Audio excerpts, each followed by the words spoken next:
আফ্রিকার ঘন জঙ্গলে অসম্ভব সুন্দর প্রকৃতিতে ঘেরা প্রাণীদের এক রাজ্য ছিল। সেখানে সমস্ত প্রাণীরা সুখে শান্তিতে বসবাস করত। এই বনের একমাত্র রাজা ছিল এই সিংহ। ওর নাম মুফাসা। মুফাসা তার রাজ্য ঠিকমতো দেখাশোনা করছিল, কিন্তু তার ভাই একদিন ষড়যন্ত্র করে তাকে পাহাড় থেকে ফেলে দেয়। তারপর সে নিজেই সেখানে নতুন রাজা হয়ে যায়। তবে বনের অন্যান্য প্রাণীরা তাকে রাজা হিসেবে মানবে, আর পরবর্তীতে ওই দেশের কি অবস্থা হবে, এই সবকিছু আজকে আপনাদেরকে বিস্তারিত শোনাবো। যেহেতু আমরা প্রথমবারের মতো অ্যানিমেশন মুভির এক্সপ্লেনেশন করতে চলেছি, যারা আমাদের চ্যানেলে নতুন তারা দয়া করে আমাদের চ্যানেলটি সাবস্ক্রাইব করে দেন, আর যারা সাবস্ক্রাইব করে দিয়েছেন তাদেরকে অসংখ্য ধন্যবাদ। চলুন ভিডিও শুরু করা যাক। প্রাণীদের পুরো রাজ্যের মধ্যে একটি আনন্দের ধুম পড়ে গেছে, কেননা রাজা মুফাসা এবং রানী সারাবির কুল জুড়ে এক নতুন সন্তান এসেছে। রাজপুত্রকে আমন্ত্রণ দেওয়ার জন্য দূর দূরান্ত থেকে একে একে সমস্ত প্রাণীরা ভিড় করেছে, কেননা ভবিষ্যতে এই ছোট্ট বাচ্চাটি এই জঙ্গলের রাজা হবে। রাজপুত্রের নাম সিম্বা। রাজ্যের সব থেকে জ্ঞানী প্রাণী হচ্ছে এই বানরটি, ওনার নাম হচ্ছে রফিকি। সে রাজপুত্রকে দুই হাত তুলে সবার সামনে পরিচয় করিয়ে দেয়। রাজপুত্রকে দেখে সবাই অনেক খুশি হয়ে যায়। সবাই এই অনুষ্ঠানে আসলেও রাজা মুফাসার ভাই ইস্কার কিন্তু সেখানে আসেনি। রাজ্যের এই পাখিটি সেই ইস্কারের কাছে জানতে চায় যে কেন অনুষ্ঠানে আসেনি। এই পাখিটি আসলে এই রাজ্যের দূত, কারণ সে পুরো রাজ্যের খবরাখবর রাজার কাছে পৌঁছে দেয়। পাখিটির নাম হচ্ছে জাজু। ইস্কার তখন বলে, আমি কাউকে জবাবদিহি করি না, এই বলে সে তার উপর হামলা করে। ঠিক তখনই সেখানে রাজা মুফাসা চলে আসে। সে এসে বলে, আজকে অনুষ্ঠানে তো তোমাকে দেখতে পেলাম না। ইস্কার তখনই বলে, আমি ভুলে গিয়েছিলাম। মুফাসা বলে, তুমি আমার হুকুম অমান্য করতে পারো না, তাছাড়া কিছুদিন পর এই রাজ্যের রাজা হবে আমার ছেলে সিম্বা। এই কথা শুনে ইস্কার বলে, তাহলে ভবিষ্যৎ রাজার জন্য শুভকামনা রইল। এই বলে সে সেখান থেকে চলে যায়। মুফাসা তখন জাজুকে বলে, ওকে নিয়ে যে আমি কি করি। জাজু তখন বলে, বাদ দেন তো ওর কথা। এরপর তারা সেখান থেকে চলে যায়। রাত পেরিয়ে সকাল হবার সাথে সাথে ছোট সিম্বা তার বাবাকে ডাকতে থাকে। সে বলতে থাকে, বাবা তাড়াতাড়ি উঠো, দেখো না সকাল হয়ে গিয়েছে। তুমি না বলছিলে আজকে আমাকে নিয়ে ঘুরতে যাবে, উঠো না বাবা, আর কত ঘুমাবে। এরপর বাপ বেটা দুজন মিলে বিশাল এক পাহাড়ে যায়। সেখানে গিয়ে সে তার ছেলেকে বলে, দেখো বাবা, ওই যে অনেক দূরে সেখানে আলো ছড়িয়ে পড়েছে, ওই সবটুকু জায়গা হচ্ছে আমাদের। সিম্বা তখন বলে, বাবা এই সবটা জুড়ে তোমার রাজ্য? মুফাসা তখন বলে, একদিন তুমিও এখানকার রাজা হবে, যখন আমি থাকবো না তখন এখানে সবকিছু তুমি শাসন করবে। তখন ছোট্ট সিম্বা বলে, সত্যি বাবা, একদিন সবকিছু আমার হবে?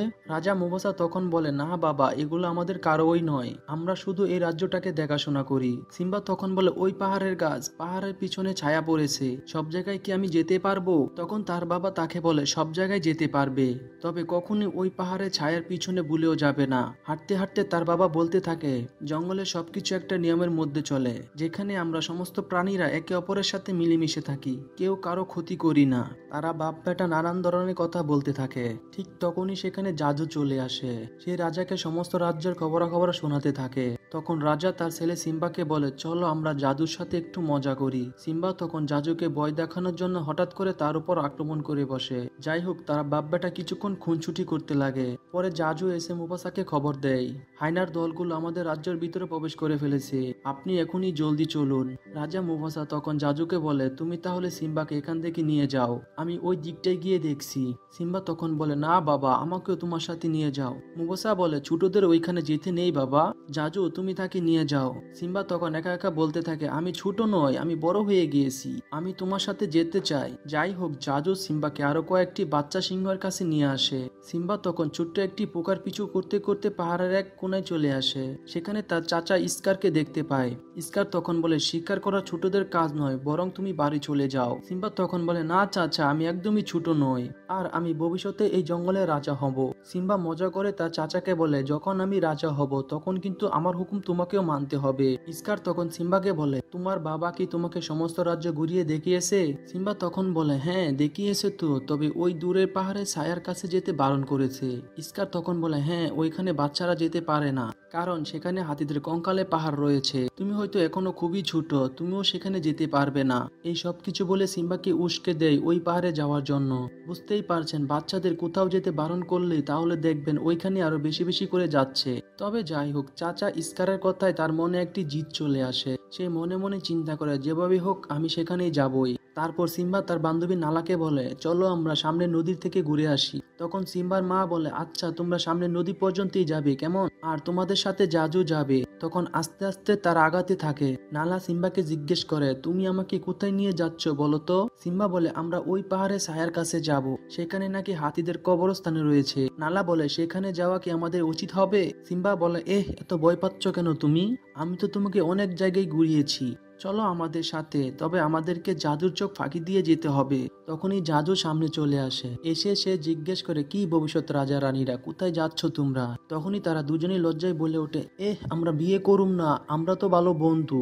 তারপর তারা জাদুর চোখ ফাঁকি দিয়ে তারা দুজন এক অদ্ভুত রকমের জায়গায় চলে আসে। একটু সামনে গিয়ে বিশাল এক হাতির কঙ্কাল দেখে বলে, এটাই সেই জায়গা, আমরা সেখানে চলে এসেছি। সিম্বা বলে, এখন থেকে কেউ আমাকে ছোট বলতে পারবে না। সিম্বা তখন একটু একটু করে সামনে যেতে থাকে। নালা তখন পিছন থেকে বলে, চলো আমরা এখন চলে যাই, যে কোনো সময় আমাদের বিপদ হতে পারে। কিন্তু সিম্বা সে কথার কোনো পরোয়া করে না। কিছুক্ষণ পরে সেখানে একদল হাইনা চলে আসে। তখন একটা হাইনা বলে, বাহ, অনেকদিন ধরে তো মাংস খাই না, এইবার রাজপুত্রের মাংস খেয়ে বিশাল মজা হবে। ঠিক তখনই সেখানে জাদু চলে আসে। জাদু সেখানে বলে, দেখো, রাজা মুফাসার সাথে তোমরা পাঙ্গা নিও না। হাইনা তখন বলে, হাইনা আর সিংহর মাঝে শুরু থেকেই যুদ্ধ লেগে আছে, আজকে মুফাসার ছেলেকে খেয়ে কিছুটা প্রতিশোধ নিব। তখনই তাদের উপর হাইনাগুলো আক্রমণ করে বসে। সিম্বা আর নালা তখন ভয়ে তখন এদিক সেদিক দৌড়াতে থাকে। এক পর্যায়ে সমস্ত হাইনাগুলো তাদেরকে ঘিরে ফেলে। আর তখনই সেখানে রাজা মুফাসা চলে আসে। সেখানে মুফাসা নিজের ছেলেকে বাঁচিয়ে হাইনাদেরকে বলে, ভুলেও কখনো আমাদের দিকে চোখ তুলে তাকাবি না। এই বলে সে সিম্বাকে নিয়ে চলে আসে। রাগে সে সিম্বার সাথে কোনো কথা বলে না, কেননা সিম্বাকে বারণ করার পরেও সে সেখানে এসেছে। মুফাসা জাজুকে বলে, তুমি নালাকে নিয়ে রাজ্যে চলে যাও, সিম্বার সাথে আমার কিছু কথা আছে। রাজা মুফাসা তখন সিম্বাকে বলে, তুমি জেনে শুনে আমার আদেশ অমান্য করেছো, শুধু তাই নয়, তুমি নালাকেও বিপদে ফেলেছো। সিম্বা তখন বলে, বাবা, আমি আমার যোগ্যতা প্রমাণ করতে চেয়েছিলাম, আমার মনে হয়েছিল আমি যদি সেখানে একা যেতে পারি তাহলে তুমি আমাকে অনেক সাহসী মনে করবে। তখন রাজা মুফাসা বলে, একজন রাজা কখনই কাউকে বিপদে ফেলে না, তবে আজকে আমি অনেক ভয় পেয়ে গিয়েছিলাম, যদি তোমার কিছু হয়ে যেত। সিম্বা তখন নিজের ভুল বুঝতে পারে। মুফাসা তখন সিম্বাকে বলে, ওই আকাশের তারাগুলো দেখছো, ওখান থেকে আগে সমস্ত রাজা আমাদেরকে দেখছে, যদি কখনো কোনো বিপদে পড়ো তাহলে তারা আমাদেরকে সঠিক পথ দেখাবে। এভাবে তারা বাপ বেটা অনেক গল্প করে। এদিকে হাইনারা একে অপরের সাথে কথা বলতে থাকে। রাজা মুফাসা আসলে অনেক সাহসী। তখন আরেক হাইনা বলে, রাজা মুফাসাকে একদিন অনেক শিক্ষা দিতে হবে। ঠিক তখনই সেখানে একটি সিংহ চলে আসে। হাইনাগুলো মনে করে হয়তো রাজা মুফাসা চলে এসেছে, কিন্তু তারা দেখে এটা মুফাসা নয়, বরং মুফাসার ভাই ইস্কার সেখানে এসেছে। সে এসে হাইনাদের বলে, আজকে তোমাদের জন্য কচি দুইটা বাচ্চা পাঠিয়েছিলাম, আর তোমরা সেটা স্বীকার করতে পারলে না। তখন তারা বলে, মুফাসার জন্য আমরা স্বীকার করতে পারিনি। ইস্কার তখন বলে, আমি তোমাদেরকে অনেক বেশি স্বীকার করার ব্যবস্থা করে দেব। তখন হাইনাগুলো বলে, যতদিন রাজা মুফাসা বেঁচে থাকবে ততদিন আমরা যাকে খুশি তাকে স্বীকার করতে পারবো না। ইস্কার তখন বলে, তাহলে আমরা রাজা মুফাসাকে মেরে ফেলবো। এই কথা শুনে সবাই অবাক হয়ে যায়। এরপর মুফাসার ভাই ইস্কার রাজা হওয়ার লোভে হাইনাদের সাথে রাজা মুফাসাকে হত্যা করার পরিকল্পনা করে। পরের দিন সকালে ইস্কার সিম্বাকে নিয়ে পাহাড়ের কাছে যায়। এরপর সিম্বা একা একা বড় সিংহদের মতো গর্জন দিতে চেষ্টা করে। তবে কিছুক্ষণ পর কিছু বন্য মহিষের দল ওই পথ দিয়ে দৌড়াতে শুরু করে। সিম্বা তখন ভয়ে নিজের জীবন বাঁচাতে এক জায়গায় লুকিয়ে পড়ে। তবে ইস্কার গিয়ে রাজা মুফাসাকে বলে, জলদি চলে এসো, মহিষের দল সিম্বাকে আক্রমণ করেছে, দেরি হলে হয়তো আমরা তাকে বাঁচাতে পারবো না। এইদিকে সিম্বা নিজের জীবন বাঁচানোর জন্য একটা ডালি গুটিসুটি করে বসে থাকে। মুফাসা তখন সিম্বাকে সেখান থেকে বাঁচিয়ে একটি জায়গায় রেখে দেয়। তারপর সে পাহাড়ের উপর উঠতে শুরু করে। উপরে উঠার সময় দেখে ইস্কার দাঁড়িয়ে আছে। মুফাসা ইস্কারকে বলে, আমাকে সাহায্য করো। ঠিক তখনই ইস্কার রাজা মুফাসাকে পাহাড়ের উপর থেকে নিচে ফেলে দেয়। সিম্বা দেখে যে তার বাবা নিচে পড়ে গিয়েছে। তারপর সে তার বাবার কাছে এসে কান্না করে। তার বাবাকে সে ডাকতে থাকে, বাবা তুমি উঠো, কিন্তু তার বাবা কোনো কথা বলে না। তখন সে নিরুপায় হয়ে সে তার বাবার কোলে শুয়ে পড়ে। তখন ইস্কার এসে সিম্বাকে বলে, সিম্বা তুমি এটা কি করছো? তুমি তোমার নিজের বাবাকে মেরে ফেললে, তোমাকে নিয়ে তোমার মা কত স্বপ্ন ছিল। সিম্বা বলে, চাচা আমি কিছু করিনি, এটা একটা দুর্ঘটনা। তখন ইস্কার সিম্বাকে বলে, তোমার মা যদি জানতে পারে তোমাকে বাঁচাতে গিয়ে তোমার বাবা মারা গিয়েছে তাহলে সে অনেক বেশি কষ্ট পাবে। সিম্বা তখন বলে, আমি এখন কি করব চাচা? ইস্কার তখন বলে, তুমি এই রাজ্য থেকে পালিয়ে যাও, কখনই আর এখানে ফেরত আসবে না। এরপর সিম্বা দৌড়ে সেখান থেকে পালিয়ে যায়। তবে ইস্কার কিছু হাইনাদেরকে পাঠিয়ে দেয় সিম্বাকে হত্যা করার জন্য। তখন সে নিজের জীবন বাঁচাতে এদিকে সেদিকে দৌড়াতে থাকে। দৌড়াতে দৌড়াতে সে একটা পাহাড়ের উপরে উঠে যায়, কিন্তু পা পিছলে পাহাড় থেকে পড়ে যায়। হাইনারা তখন বলে, যাক সিম্বার খেল খতম, এখান থেকে পড়ে সে নিশ্চয়ই মারা গেছে। এইসব ভেবে তারা সেখান থেকে চলে যায়। কিন্তু সিম্বা একটি গাছের গোড়ায় চুপচাপ লুকিয়েছিল। এরপর সে নিজের বাবার মৃত্যুর অপবাদ নিয়ে সবার কাছ থেকে অনেক দূরে চলে যায়। এদিকে ইস্কার সবাইকে বলে, মুফাসা আসলে অনেক ভালো রাজা ছিল, আমার ভাইয়ের মৃত্যুতে আসলে আমি অনেক বেশি কষ্ট পেয়েছি। সেই সাথে সিম্বা সিম্বাও মারা গেছে। এখন থেকে আমি এই রাজ্যের রাজা, তাছাড়া আমি এই রাজ্য একা সামাল দিতে পারবো না, তাই আমার কিছু সঙ্গী প্রয়োজন। আজ থেকে এই হায়নাগুলো আমাকে সাহায্য করবে। তখন প্রাণীর রাজ্যের সবাই অবাক হয়ে যায়, কেননা হায়নাগুলো অন্য প্রাণীকে শিকার করে খেয়ে ফেলতো। সিম্বা একাকী অনেক পথ পাড়ি দিয়ে ক্লান্ত হয়ে খোলা আকাশের নিচে শুয়ে পড়ে, কিন্তু একদল শকুন মনে করে হয়তো সিম্বা মারা গেছে, তাই তারা তার মাংস খাওয়ার জন্য প্রস্তুত হয়। ঠিক তখনই কোথা থেকে যেন দুটি প্রাণী চলে আসে, তারা সিম্বাকে শকুনের হাত থেকে বাঁচিয়ে নেয়। সিম্বা তখন তাদেরকে বলে, তোমরা কে? তখন তাদের মধ্যে বলে, আমি পুম্বা আর আমি টিমন। যাই হোক, শকুনের হাত থেকে আমরা তোমাকে বাঁচিয়েছি। সিম্বা তখন মন খারাপ করে বলে, আমার আর বেঁচে থেকেই বা কি লাভ? পুম্বা আর টিমন মনে মনে ভাবে, যদি আমাদের সাথে একটা সিংহকে লগে রাখতে পারি তাহলে অনেক বেশি ভালো হবে। পরে তারা দুজন গান বলে সিম্বাকে মন ভালো করে দেয়। এরপর তারা দুজন মিলে সিম্বাকে তাদের রাজ্য নিয়ে আসে। প্রাণীদের এই রাজ্যটা ছিল অনেক সুন্দর, তবে এখানে কেউ কাউকে শিকার করতো না, সবাই পোকামাকড় খেয়ে জীবন যাপন করত। তারা দুজন সিম্বাকে বলে, এখানে থাকতে হলে এখানে থাকা কোনো প্রাণীকে হত্যা করা যাবে না, সবার সাথে মিলেমিশে থাকতে হবে। সিম্বা তখন নিরুপায় হয়ে সেখানে পোকামাকড় খাওয়া শুরু করে দেয়, আর সে নতুন প্রাণীদের সাথে নিজেকে খাপ খাইয়ে নেয়। আস্তে আস্তে সে মস্ত বড় সিংহতে পরিণত হয়। কিন্তু এইদিকে রাজা মুফাসা মারা যাওয়ার পর ইস্কার সমস্ত হায়নাদেরকে নিয়ে রাজ্যের অবস্থা খারাপ করে দেয়। হায়নারা একে একে অনেক প্রাণীকে শিকার করে খেয়ে ফেলেছে। নিজেদের জীবন বাঁচানোর জন্য অনেক প্রাণী এই রাজ্য থেকে পালিয়ে গিয়েছে, আর এখন নালাও অনেক বড় হয়ে গিয়েছে। সে রানীকে বলে, এভাবে চলতে থাকলে আমাদের রাজ্য অবস্থা অনেক খারাপ হয়ে যাবে। আমরা এভাবে চুপচাপ বসে থাকতে পারি না, হয়তো আমাদের এর প্রতিবাদ করতে হবে, নয়তো পালিয়ে যেতে হবে। তখন রানী সারাবি বলে, আমরা চাইলেই এখন প্রতিবাদ করতে পারবো না, আমাদেরকে ভালো সময়ের জন্য অপেক্ষা করতে হবে। এইদিকে ইস্কার শিকার করে মাংস খাচ্ছিল। রানী সারাবি ইস্কারকে বলে, প্রাণী শিকার করা এখন তো ছেলে খেলা হয়ে গেছে। ইস্কার তখন রানীকে বলে, এই রাজ্যের সব থেকে শক্তিশালী প্রাণী হচ্ছে আমি, তাই আমি যাকে খুশি তাকে শিকার করতে পারি। তাছাড়া আমার সামনে দাঁড়ানোর ক্ষমতা কারোই নেই, বরং তুমি আর কতকাল একা একা থাকবে? তুমি আমাকে তোমার রাজা হিসেবে মেনে নাও। যদি তুমি আমাকে তোমার রাজা হিসেবে মানো তাহলে সবাই আমাদের কথা শুনবে। রানী তখন বলে, আমি তোমাকে কোনোদিনও বিয়ে করব না, তাছাড়া তুমি আমার রাজা হওয়ার যোগ্য নও। ইস্কার রাগী সুরে বলে, ঠিক আছে, এতদিন শিকার করা প্রাণী আমি খাওয়ার পর তোমরা খেতে, এবং এখন থেকে আমার পর হায়নারা খাবে, এবং যতটুকু অবশিষ্ট থাকবে সেগুলো তোমরা খাবে। এই বলে সে সেখান থেকে চলে যায়। একদিন রাতে যখন সবাই ঘুমাচ্ছিল তখন নালা সবার চোখ ফাঁকি দিয়ে লুকিয়ে লুকিয়ে বাহিরে বের হওয়ার চেষ্টা করছিল। তখন জাজু এসে বলে, কি করছো তুমি? নালা বলে, আমি এভাবে চুপচাপ বসে থাকতে পারি না, আমি বাহিরে যাচ্ছি কারো সাহায্য চাওয়ার জন্য। এই বলে সে বাহিরে রওনা হয়। তখনই ইস্কারের সাথে প্রায় তার দেখা হয়ে যাচ্ছিল। জাজু এসে কোনোভাবে ইস্কারকে বুলিয়ে বালিয়ে রাখে। তখন নালা সবার চোখ ফাঁকি দিয়ে রাজ্য থেকে বের হয়ে যায়। ওইদিকে সিম্বা নতুন রাজ্য সবার সাথে ভালোই আছে। সে একটি প্রজাপতির সাথে খেলা করছিল। তখন সেখানে একটি প্রাণী তাকে বলে, আমি ভাবছি তুমি কোন সিংহের সাথে খেলা করছো। যাই হোক, তুমি তো আর আসল সিংহ না। এগুলো শুনে সিম্বা মনে মনে একটু কষ্ট পায়। এরপর সিম্বা বাকি সবাইকে পোকামাকড় খাবারের ব্যবস্থা করে দেয়। তারপর তারা সবাই মিলে হই হুল্লোড় করে পোকামাকড় খেতে থাকে। রাতের বেলা সিম্বা তার বন্ধুদের সাথে শুয়ে শুয়ে আকাশে তারা দেখছিল। কিছুক্ষণ পর তার বাবার কথা মনে পড়লে সে মন খারাপ করে আকাশের দিকে তাকিয়ে থাকে। তখনই তার শরীর থেকে একগুচ্ছ চুল পড়ে যায়। সকালবেলা সেই চুলগুলো নদীতে ভাসতে ভাসতে যেতে থাকে। ঠিক তখনই একটি পাখি এসে চুলগুলো তার বাসা বানানোর জন্য নিয়ে যায়, কিন্তু চুলগুলো শুকিয়ে যাওয়ার পর পাখির বাসা থেকে গাছের ডালের উপরে পড়ে, আর তখন জিরাফ গাছের পাতার সাথে চুলগুলো খেয়ে ফেলে। স্বাভাবিকভাবে সেগুলো গোবরে পরিণত হয়। পরের দিকে একটা পোকা গোবর নিয়ে যাচ্ছিল। এক পর্যায়ে সেগুলো ভেঙে গেলে সেখান থেকে চুলগুলো বের হয়ে পড়ে এবং বাতাসে উড়ে অন্য একটি জায়গায় চলে আসে। এরপর একদল পিঁপড়ে নিজেদের ঘর বানানোর জন্য পাতার সাথে সেই চুলগুলো গাছের উপর নিয়ে যায়। ঠিক তখনই ওই গাছের রফিকে বসেছিল। সে চুল হাতে নিয়ে বুঝতে পারে যে এটা সিম্বার চুল। সিম্বা এখনো বেঁচে আছে। নতুন রাজ্যের সমস্ত প্রাণীরা হেসে খেলে তাদের জীবন পার করছিল, কিন্তু হঠাৎ করে একটি সিংহ এসে তাদের উপর আক্রমণ করে বসে। পুম্বা এবং টিমন নিজেদের জীবন বাঁচাতে প্রাণপণ দৌড়াতে থাকে। এক পর্যায়ে সিংহটি পুম্বাকে প্রায় দৌড়ে ফেলছিল। ঠিক তখনই সেখানে সিম্বা চলে আসে। সিম্বা এসে ওই সিংহর সাথে লড়াই শুরু করে দেয়। কিছুক্ষণ পর সে বুঝতে পারে এই সিংহটি আসলে নালা। সিম্বা নালাকে চিনে ফেলে। নালা সিম্বাকে দেখে অনেক বেশি অবাক হয়ে যায়, কেননা সে ভেবেছিল সিম্বা হয়তো মারা গেছে, এবং তারা দুজন অনেকক্ষণ খুনছুটি করে। নালা সিম্বাকে বলে, তোমার অবশ্যই ঘরে ফিরে যাওয়া উচিত। ইস্কার হায়নাদের সাথে হাত মিলিয়ে আমাদের পুরো রাজ্য দখল করে নিয়েছে। রাজা হিসাবে অবশ্যই তোমাকে সবার প্রয়োজন। সিম্বা বলে, এখন থেকে এটাই আমার বাড়ি, তুমি আমার সাথে এখানেই থেকে যাও, তুমি ফিরে যেও না। এখানে তোমার অনেক বেশি ভালো লাগবে। কিন্তু নালা বলে, দেখো সিম্বা, এটা আমি কখনই করতে পারবো না। সিম্বা বলে, আচ্ছা পরে ভেবে দেখবো আমরা, তার আগে চলো এখানকার রাজ্যটি তোমাকে ঘুরিয়ে দেখাই। এরপর সিম্বা পুরো রাজ্যটি ঘুরিয়ে দেখায়। নালা বলে, বাহ, আসলে তো জায়গাটা অনেক বেশি সুন্দর, তবে তুমি এতদিন কেন বাড়িতে ফিরে যাওনি? তুমি ওখানকার রাজা ছিলে। সিম্বা তখন বলে, আমি কোনো রাজা নই, সেখানকার রাজা স্কার। নালা বলে, স্কারকে আমরা কোনোদিনও রাজা হিসেবে মেনে নিতে পারিনি। তাছাড়া আমাদের রাজ্যে অনেক বিশৃঙ্খলা সৃষ্টি হয়েছে। স্কার এবং হাইনারা সমস্ত প্রাণীকে শিকার করে খেয়ে ফেলেছে। তাছাড়া তোমার মায়ের সাথে দেখা করার জন্য সেখানে তোমার যাওয়া উচিত ছিল।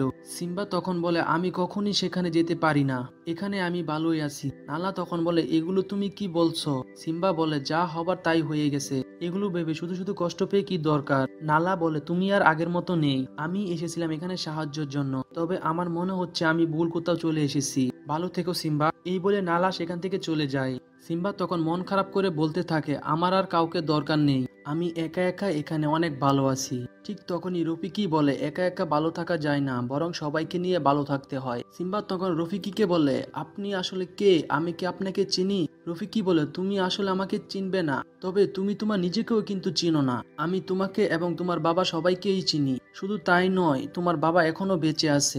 বাবার কথা শুনে সিম্বা অনেক বেশি অবাক হয়ে যায়। রফিকি তখন বলে, তুমি কি তোমার বাবাকে দেখতে চাও? তাহলে আসো আমার সাথে। সে তখন সিম্বাকে একটি নদীর ধারে নিয়ে পানির মধ্যে তার প্রতিচ্ছবি দেখায়, তোমার ভিতরেই তোমার বাবা বেঁচে রয়েছে। এরপর সিম্বা আকাশের দিকে তাকিয়ে তার বাবার কথা চিন্তা করতে থাকে। তার বাবা যেন তাকে বলছে, যাও সিম্বা, তুমি তোমার রাজ্যে ফিরে যাও, রাজ্যের সমস্ত প্রাণীদেরকে তুমি রক্ষা করো। এরপর সে আগের সিম্বাকে খুঁজে পায়, বিশাল বড় গর্জন দিয়ে নিজের উপস্থিতি সবাইকে জানিয়ে দেয়। এরপর সে নিজের রাজ্যের উদ্দেশ্যে যাত্রা শুরু করে দেয়। পথের মধ্যে নালার সাথে দেখা হয়ে যায় এবং তারা দুজন মিলে অনেক পথ পাড়ি দিয়ে পাহাড়ে সেই উঁচু জায়গাটিতে আসে। সে চারদিকে তাকিয়ে দেখে সমস্ত কিছু কেমন জানি মলিন হয়ে গেছে, যেখানে সেখানে পশু পাখির কঙ্কাল পড়ে রয়েছে।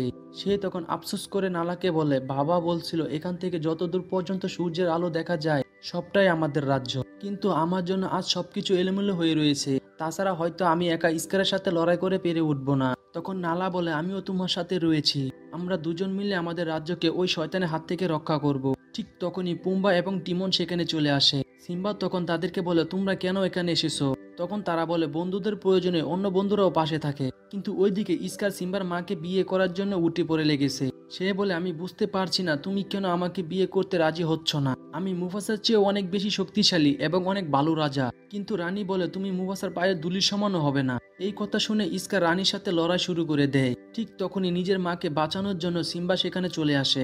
সিম্বার মা তাকে দেখে অনেক বেশি অবাক হয়ে যায়। সিম্বা তখন তার মাকে বলে, মা তুমি চিন্তা করো না, আমি চলে এসেছি। নালা বলে, স্কার তোমার রাজত্বর দিন শেষ হয়ে গেছে, আমরা তোমাকে রাজা মনে করি না। সেই সময় বাকি সিংহগুলো হুঙ্কার দিয়ে নালার সাথে একমত হয়। স্কার তখন বলে, যাই হোক সিম্বা, তোমাকে জীবিত দেখে অনেক ভালো লেগেছে, তবে তুমি সবাইকে জানিয়েছো তোমার বাবার মৃত্যুর জন্য তুমি আসলে দায়ী ছিলে? সিম্বা তখন চুপ করে দাঁড়িয়ে থাকে। চাপা গলায় সে বলে, হ্যাঁ আসলে এটা সত্য, আমার বাবার মৃত্যুর জন্য আমিই দায়ী। কিন্তু তার মা এই কথা একদম বিশ্বাস করতে চায় না। স্কার বলে, একজন খুনি কিভাবে আমাদের রাজ্যের রাজা হতে পারে? এসব বলতে বলতে সে সিম্বাকে সেই উঁচু পাহাড়ের কিনারায় নিয়ে আসে। সিম্বার পা পিছলে পড়ে গিয়েও সেখানে ঝুলে থাকে। তবে হঠাৎ করে বিদ্যুৎ চমকালে একটি গাছের মধ্যে আগুন ধরে যায়। আস্তে আস্তে সেই আগুন চারদিকে ছড়িয়ে পড়ে। স্কার তখন সিম্বাকে বলে, এই দৃশ্যটা আসলে অনেক পরিচিত লাগছে তাই না? তোর বাবাও এভাবে পাহাড়ের উপর ঝুলছিল, আমি তাকে হত্যা করেছি, আজকে তোকেও তোর বাবার কাছে পাঠিয়ে দেব। এই কথা শুনে সিম্বা অনেক রেগে যায়। এতদিনে সে তার বাবার মৃত্যুর জন্য নিজেকে দায়ী করত, কিন্তু এখন সে সবকিছু বুঝতে পেরেছে। সে তখন স্কারের উপর ঝাঁপিয়ে পড়ে। স্কার তখন বলে, দেখো সবাই, সিম্বা রাজা মুফাসাকে মেরেছে, এখন আমাকেও মারতে চায়। রানী তখন বলে, স্কার তুমি বলছিলে মুফাসা মারা যাওয়ার পর তুমি সেখানে পৌঁছেছিলে, তাহলে তুমি মুফাসার মৃত্যু কিভাবে দেখলে? এটা শুনে সবাই বুঝতে পারে স্কার আসলে মিথ্যা কথা বলছে, সেই মুফাসাকে হত্যা করেছিল। এরপর হাইনা আর সিংহের মাঝে তুমুল লড়াই শুরু হয়ে যায়। স্কার এবং সিম্বাও লড়াই করতে থাকে। ওদিকে টিমন এবং পুম্বা হাইনাদের সাথে তুমুল লড়াই করতে থাকে। স্কার বুঝতে পারে তারা সবাই হেরে যাচ্ছে, তাই সে সেখান থেকে পালিয়ে যেতে থাকে। সিম্বাও তার পিছু পিছু যায়। উঁচু একটি জায়গায় এসে স্কার বলে, আমার ভুল হয়ে গেছে, তুমি আমাকে মাফ করে দাও। সিম্বা তখন স্কারকে বলে, আমি তোমার মতো খারাপ নই, যাও তোমাকে মাফ করে দিলাম, তবে তুমি এখন এই রাজ্য থেকে পালিয়ে যাবে আর কখনই এখানে ফেরত আসবে না। কিন্তু স্কার তখন সিম্বার উপর আক্রমণ করে বসে। দুজনই তখন প্রাণপণ লড়াই করতে থাকে। স্কার সিম্বার সাথে লড়াই করে উঠে পারছিল না। এক পর্যায়ে সে উঁচু জায়গা থেকে নিচে পড়ে যায়। এরপরে সেখানে হায়নার দলগুলো চলে আসে। হায়নার দল স্কারকে বলে, তুমি এতদিন আমাদের সাথে বিশ্বাসঘাতকতা করেছো। স্কার বলে, বন্ধুরা তোমরা চিন্তা করো না, আমরা আবার আমাদের সেনাবাহিনী তৈরি করব। কিন্তু হায়নারা স্কারের কোনো কথা না শুনে তাকে টেনে হিঁচড়ে টুকরো টুকরো করে খেয়ে ফেলে। এরপর সেখানে অনেক বৃষ্টি শুরু হয়ে যায়। রফিকি তখন সিম্বাকে সেখানে নতুন রাজা হিসেবে ঘোষণা করে। এভাবে অনেক বছর কেটে যায়। সবাই সেখানে সুখে শান্তিতে বসবাস করতে থাকে। এখন সিম্বা এবং নালার একটি সন্তান রয়েছে। রফিকি সমস্ত প্রাণীদের সাথে তার সন্তানকে পরিচয় করিয়ে দেয়। আর মুভিটি এখানেই শেষ হয়ে যায়। বন্ধুরা, আপনাদের কাছে মুভিটি কেমন লেগেছে তা কমেন্টে জানিয়ে দিয়েন। যদি ভালো লেগে থাকে তাহলে একটি লাইক এবং একটি সাবস্ক্রাইব করে দিয়েন। ধন্যবাদ সবাইকে।